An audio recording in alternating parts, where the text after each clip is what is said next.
If you guys only knew how much speed I've gained over the last year, this would have been a huge PR a year ago. My first one with a slip. Now it's like warm-up stuff. Huge reason why I got into sprinting was I kept seeing these things that was like, oh, at 29 or 30, people stop sprinting, never sprint again, or you lose your elasticity, or 30 is the prime age to blow out your Achilles. And I was like, wow, I really don't want that to happen. And I was already kind of feeling stiff and immobile, unathletic. So I was like, I gotta change something. So last January, not this past one, but the previous one, is when I started doing Operation Natty Clydesdale. Truly, honestly, life-changing. But here we go. Oh, that was way faster. Way faster.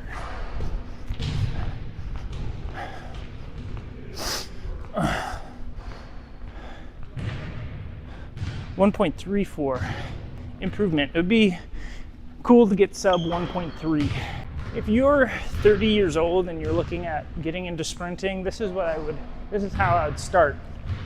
If I had to start again, start off short distances, 10 to 20 yards, so acceleration work I'd be doing, and then over the course of 3 months, build my volume to where I can accumulate. Well, I'd start off for 3 or 4 weeks doing one session a week of sprinting, and then eventually build to 2. One would be at top speed, the other one would be acceleration. And then over the course of those 12 weeks, I would build to probably just like around 300 to 400 yards a week. And that's all I would do. I would do it on grass or turf. I would not do track stuff or even this. And I would do lots of bounding as a part of my starting the process.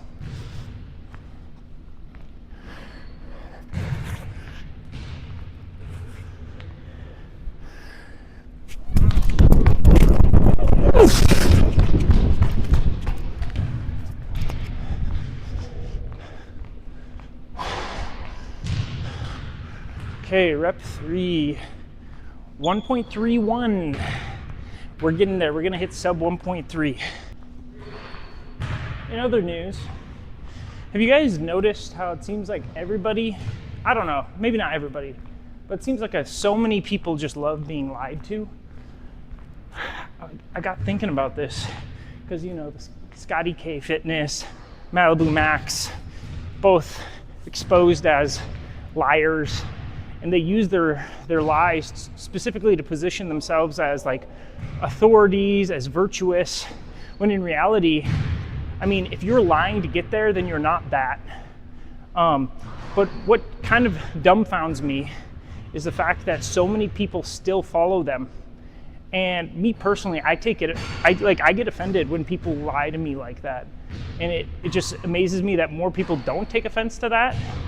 Not fully sure why, but it blows my mind they still have hundreds of thousands, if not millions, of followers.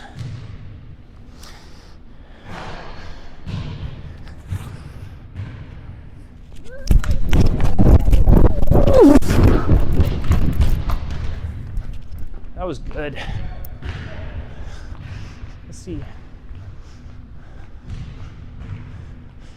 Dang. This is the exact same as the last one, 1.315. I think part of it, the reason why more people have not unfollowed these guys is because, honestly, frankly, I feel like by following and supporting and listening to liars, in a way, it self-facilitates your own ability to lie to yourself. Therefore, you're more willing to show grace to people who make gross arguments, or not arguments, but lies. It almost like becomes, instead of them being held up here, now that they know that that person has lied to them, it feels like it brings them closer to that person. In a weird way, feeding into the kind of sick parasocial relationship so many people have with content creators. if you have a parasocial relationship with me, I'm going to encourage you to unfollow. This is not a place for that.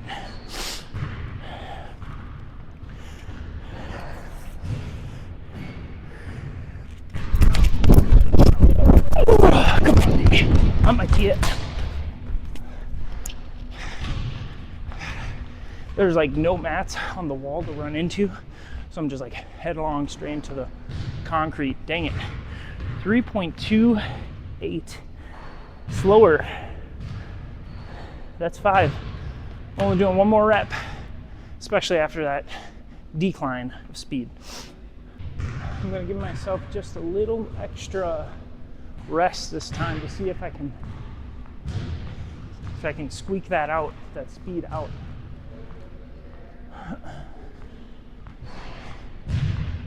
Yeah, I think a lot of it has to do with, because think about how many people hate follow someone. But even in hate following, you still give that person a power and a voice in your life. And over others, because you play into their algorithm.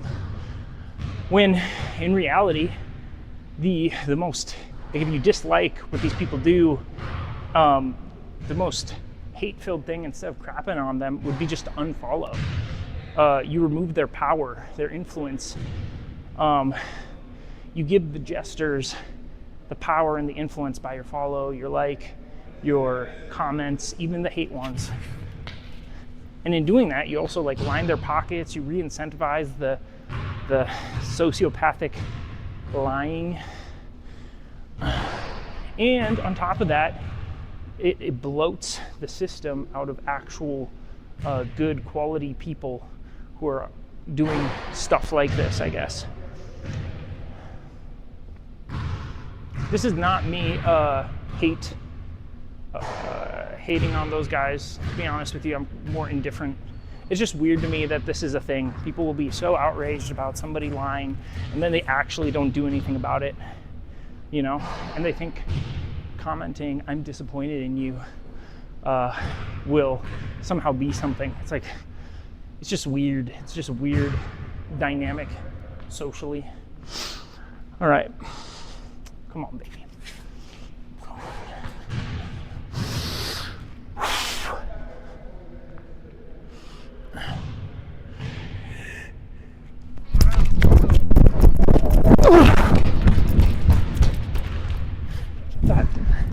If that's not it, I don't know what is.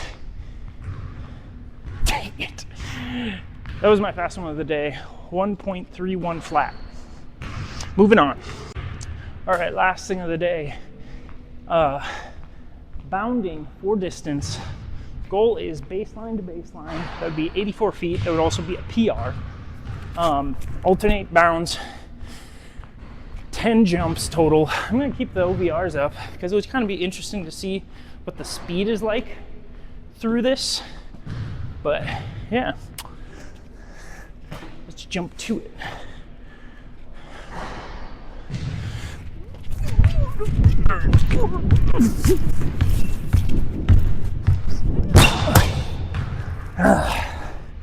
Not quite. Let's see what the speed was though. Kind of interesting.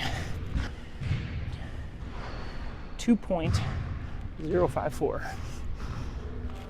Nothing to write home about. Winding the footage back, I did not travel in a straight line, and that's gonna cut off at least a foot of distance. Another component of bounding that I did not realize until I started doing it regularly was that it has more to do with rhythm than your perceived power into the ground. My best consecutive bounds are always after I feel very rhythmic, even over if I feel clunky but powerful. But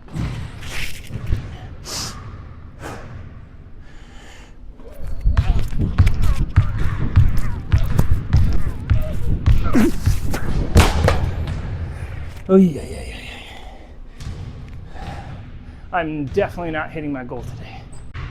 A huge reason why I'm doing 10 jumps is it's more for the feel and the vibe than the most scientifically efficient way to improve speed.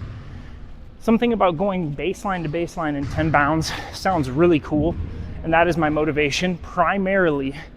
I think if I was truly just working on acceleration, I would not do 10 bounds. I would do 5, or maybe, I don't know, 4 or 6, or I'd probably keep it at a lower quantity.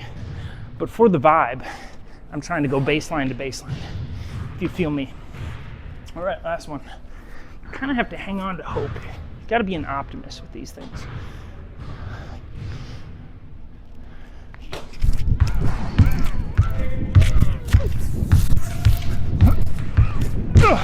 Yeah.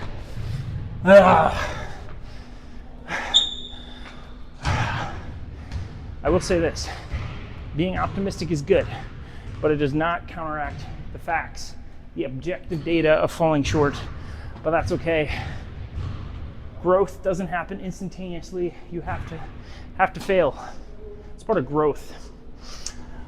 I'm gonna end this video here, but I'll leave you guys with this. If you are okay with people lying to you, then this is my thought, my theory. If you're okay with people lying to you and being liars to you, there's a good chance that you've lied a lot to yourself. That's part of the reason why you justify allowing other people to lie to you. Food for thought.